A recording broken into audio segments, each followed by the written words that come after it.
Un segundito, Sí, dale, Fernando, dale. porque recién mencionábamos con Hernán Capielo lo que está ahora en la JUM de la Nación. Si querés lo compartimos, Juan Cruz, porque es una nota con mucha información y con un diálogo con el cortesano, digamos, Lorenzetti, con Ricardo Lorenzetti. Muy impactante, Hernán, esta es tu nota que en este momento está en la JUM de la Nación, porque habló de Maqueda, que está cumpliendo, creo que el 29, ¿no? Está cumpliendo 75 años, el 29 de diciembre, que se despidió en los términos que ya todos compartimos y escuchamos, y ahora Lorenzetti fue, ¿no? Contraatacó un poquito bastante duro. Sí, digamos que esto tiene que ver con la posición que está teniendo el juez Lorenzetti con sus colegas, con Rosati, Rosenkrantz y Maqueda, y está claramente diferenciándose. Acá, nuevamente, lo que ocurrió hoy es que la Corte firmó una acordada, es casi una excusa. Había un secretario, el secretario de Jurisprudencia, que estaba en edad de jubilación y la Corte le dijo, bueno, jubílese. El señor le dijo, me quedo hasta que me salgan los trámites, y nombraron a una secretaria de jurisprudencia hasta tanto se jubile el anterior. Y Lorenzetti votó en una disidencia en esta acordada, diciendo que era una Tenemos cosa... una placa, ¿querés que la compartamos con el textual? Lo vemos, ahí está, mira, Hernán. Porque ahí se refiere a Maqueda, dice, no hay ejemplaridad cuando un juez pretende designar a un secretario de la Corte Suprema la última semana en la que se retira del tribunal. Muestra una despedida con claudicaciones que sorprende. Un triste final. Durísimo. Primero que diga triste final y despedida con claudicaciones. Y es estas durísimo. expresiones de Lorenzetti se conocen después que la semana pasada hubo un homenaje a Maqueda en tribunales, donde justamente lo que dijeron el resto de los jueces es que Maqueda era un juez ejemplar y que mañana se iba a retirar por la puerta grande. Y acá Lorenzetti dice, no, ¿qué ejemplar? Nada que ver. ¿De qué está hablando Lorenzetti? Está hablando de algo que me parece que inaugura lo que va a ser la relación entre Lorenzetti y los jueces de la Corte que queden, ¿no? Entre Rosati y Rosenkrantz. Vamos a ver qué es lo que pasa. Esta va a ser la Corte que va a permanecer durante el mes de enero. Bueno, en enero, o sea, van a estar a los tiros jurídicos, ¿no? Porque a los tiros, yo diría jurídicos. Lorenzetti creo que no le firma nada más en acuerdo con el resto de los cortesanos. Bueno, mira, ojo, no te confundas ahí en una cosa, Pablo. A ver. Me parece que está bueno hacer la aclaración y poner una pausa acá. Una cosa son las divergencias en cuanto a la gestión administrativa del tribunal, donde lo que se disputa es en los contratos, el poder, y otra cosa es la cuestión jurisdiccional, las sentencias. Ahí lo que se vio en los fallos de la Corte del último año es que, más allá de estas diferencias internas que pueden tener los jueces a la hora de ver cómo se gestiona la Corte, a la hora de fallar, los jueces son consecuentes con sus posiciones y con lo que vienen diciendo. Bueno, vos fijate que otra de las acordadas justamente fue para, como un mensaje al gobierno, decir, bueno, una corte con 3 puede funcionar, y si no, la convocatoria de los conjueces, dando todas las precisiones de la técnica jurídica, cómo habría eventualmente que convocar, si hiciera falta, a más miembros para una votación, porque puede haber un juez que se tenga que excusar por alguna razón de intereses preexistentes, pero estas tensiones, por lo menos lo que estás publicando vos respecto de Lorenzetti, a mí me parece de primer orden, porque yo lo linkeo o hace juego con la presencia en estos estudios, en el programa de Carlos Pañi, del presidente de la Corte, de Horacio Rosati, que no sé si lo escucharon, pero él elípticamente, o no tanto, cuestionó a Lorenzetti, sin nombrarlo, por la vida social, vamos a ponerlo en estos términos.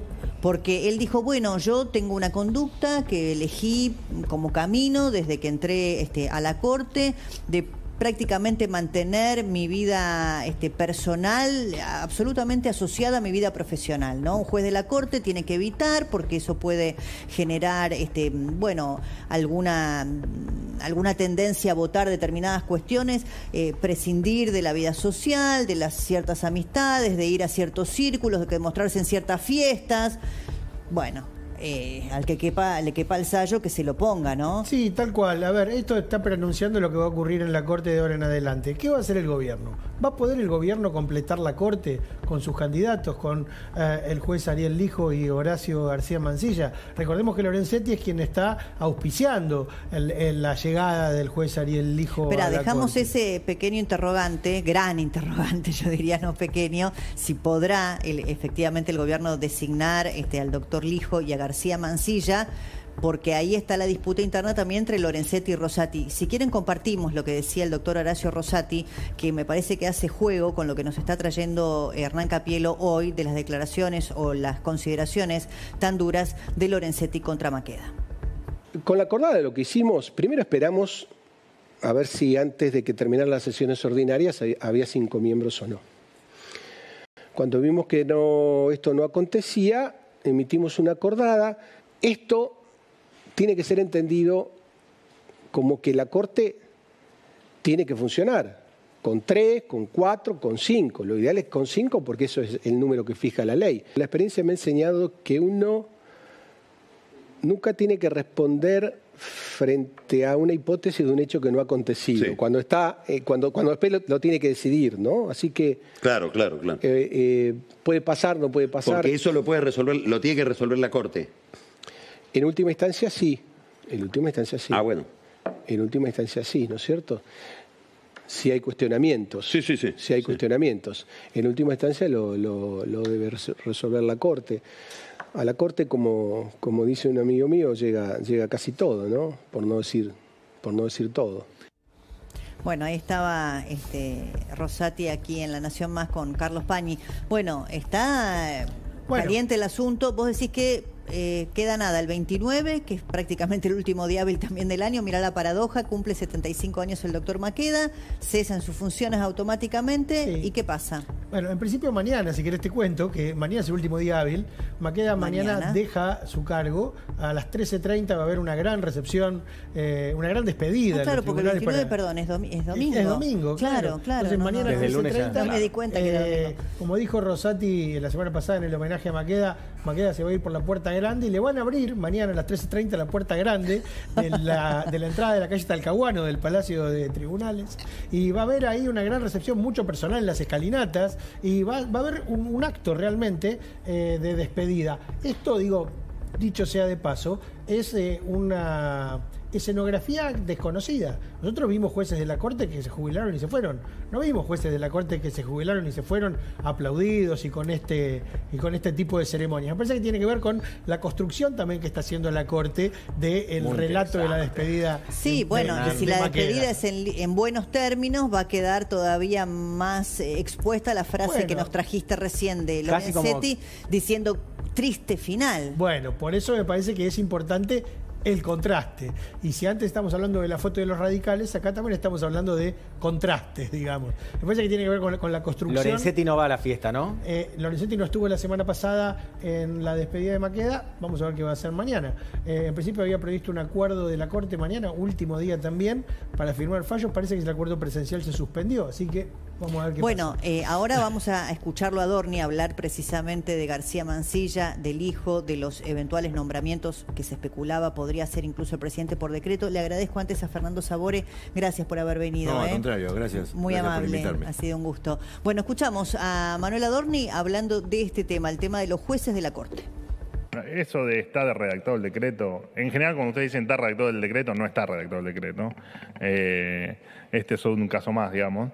No, de hecho creo que el ministro Francos lo dijo en una entrevista hace algunas horas. Todas las posibilidades están abiertas. El presidente ya dijo que lo iba a hacer solo en condiciones, lo de nombrarlos por decreto, solo en condiciones donde la justicia se empantane, digamos, donde se necesiten los miembros y el Senado no haya resuelto. Nosotros tenemos en claro que es una atribución que tiene el Senado y que lo deben resolver se debe resolver en ese ámbito. Nosotros solo vamos a intervenir en el caso de que efectivamente el Senado no lo resuelva y haya que resolverlo por alguna cuestión coyuntural. Que esto también lo dijo el presidente en una entrevista. Así que después si esto se discute febrero, en marzo, cuando sea, eso la verdad es que no lo sabemos. Ahora vamos con esto, Hernán, pero antes de despedir a Carlos Fara, le quería pedir alguna precisión respecto de estos temas que son los institucionales, ¿no? Que incluso en algunos de los sondeos de opinión pública aparecían como un nivel alto de apoyo popular al presidente y su gestión, pero alguna preocupación o la corrupción que empieza a aparecer como un tema de agenda cuando no estaba presente frente a otros temas urgentes, como la inflación o la inseguridad, ¿no? Totalmente. A ver, yo te diría, esos temas son temas que le preocupan sobre todo al que fue votante de Juntos por el Cambio, ¿no? Tanto en las PASO como en la general, que tienen, más allá de compartir objetivos y herramientas que está utilizando el presidente en materia económica, hay algún ruido respecto de si el mileísmo no quiere ir por todo, ¿no? Como si fuera una especie de vamos por todo, pero del lado libertario. Hay ahí, digamos, un segmento que si se produce una polarización, seguramente, digamos, no va a tener opción, pero que si eventualmente hubiese, digamos, alguna figura, sobre todo en los principales distritos, que pudiese, digamos, representar algo así como una especie de republicanismo moderado, algunos votos juntaría. Obviamente, digamos, estaría lejos de estar en la disputa mayor, pero en función de lo que dice también Pablo, digo, ojo con esos votos que en algún momento pueden llegar a marcar el equilibrio, sobre todo en provincia de Buenos Aires, obviamente, que es la más importante, ¿no? Gracias, Carlos. Un placer. Muy amable. ¿Querías agregar algo, Hernán, respecto de lo que decía Adorni, no? Sí, me parece que acá, cuidado, porque hay un cambio en el gobierno. El gobierno venía diciendo, bueno, se va a Maqueda, si el Senado no se pone de acuerdo, el presidente puede firmar un decreto y nombrar a 2 jueces en comisión por un año, y que en ese año pueden eventualmente tener acuerdo el Senado o no. Bueno, acá hoy el gobierno y Adorni lo que estaba explicando es que está el gobierno pausando esta idea de nombrar a jueces por decreto, está como ralentizando esto y dándose una ventana de tiempo, una oportunidad para discutir con senadores, con gobernadores, sobre todo con senadores que no están dependiendo directamente de un gobernador, para ver si logra votos suficientes como para poder nombrar a estos jueces de la Corte, como dice la Constitución, ¿no? Con los 2/3 Claro, lo que pasa, Hernán, ahí te pregunto por el kirchnerismo, porque bueno, después del tema Cuader, 33, 34, vamos a ver si puede asumir la senadora que lo reemplazaría eventualmente, que integraría el bloque. Hay algunos gobernadores que tienen unas necesidades muy puntuales y que están dispuestos a conversar con el gobierno. Y hay otros senadores que no están directamente alineados con un gobernador. Esto, obviamente, la cuenta no da sin el kirchnerismo, ¿no? Claro, porque ahí te pregunto, y Cristina, porque teniendo en cuenta que pues mucho se especulaba respecto de Cristina Kirchner, si podía el gobierno acercar posiciones con ella por el tema de los jueces de la Corte, pero mientras esa especulación sucedía, ocurrieron cosas. Por ejemplo, que en prácticamente el lapso de una semana hubo 3 o 4 fallos adversos de la Corte contra Cristina Kirchner. Entonces yo creo que ella misma se preguntará, bueno, ¿qué garantías tengo yo? ¿Y qué Corte me va a juzgar a mí? Claro. Digo, igual, a ver, el gobierno sigue con la idea, Lijo y García Mancillo van de la mano, van juntos. Que no te sorprenda, que a lo mejor en algún momento puede haber un cambio también de esa estrategia, ¿no? Uno y uno, digamos. Y uno nuestro, digo, uno. No nos olvidemos que el dictamen del juez Lijo tendría todas las firmas como para ser tratado en el recinto, no tiene todavía los votos, creemos, y el otro todavía le faltan firmas. Bueno, a lo mejor el gobierno decidió avanzar con uno y no con el otro. ¿Y ampliar la cantidad de jueces de la Corte? Bueno, ¿es una sería posibilidad? Parte de una negociación que en un momento se conversó, pero que después no avanzó. A lo mejor ese es el camino para destrabar también las conversaciones con el kirchnerismo. A ver, por lo pronto ahora, lo que hoy estaban diciendo en la Casa Rosada, después de esta conferencia de prensa de Adorni, es nos vamos a dar 20 días, fines de enero, a ver hasta dónde llegamos y después ahí volvemos a conversar. Okay. Ahora, sí, está bastante claro que son personajes cuestionados en muchos casos quienes llegan a la Corte, porque si no, no estaríamos discutiendo justamente la designación de un juez en la Corte Suprema tanto tiempo. Por otra parte, Hernán, si querés la última de mi parte, ¿acaso no se dio cuenta el gobierno de que sería un error nombrar jueces de la Corte Suprema por decreto? Ya lo intentó hacer Mauricio Macri, tuvo una desaprobación bastante generalizada y, de acuerdo con el último testimonio de Carlos Fara, bueno, eso también podría generar cierta suspicacia. Se lo dijo Rosati recién en la entrevista, todo llega a la Corte. Vamos a decidir nosotros sobre esto también. Digo, también me parece que es un tema. A ver, yo creo que sí el gobierno, esto esto lo sabe y por eso también lo que pretende es que el gobierno, sus candidatos obtengan la mayor legitimidad posible, porque no te olvides que son los que tienen que decidir sobre nosotros de manera vitalicia.